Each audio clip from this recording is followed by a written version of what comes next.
Salmos 1. Bem-aventurado é aquele que não anda no conselho dos ímpios, não se detém no caminho dos pecadores, nem se assenta na roda dos escarnecedores.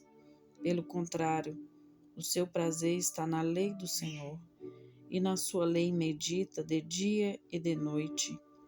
Ele é como a árvore plantada junto a uma corrente de águas, que, no devido tempo, dá o seu fruto, e cuja folhagem não murcha, e tudo o que ele faz será bem-sucedido. Os ímpios não são assim, são, porém, como a palha que o vento dispersa.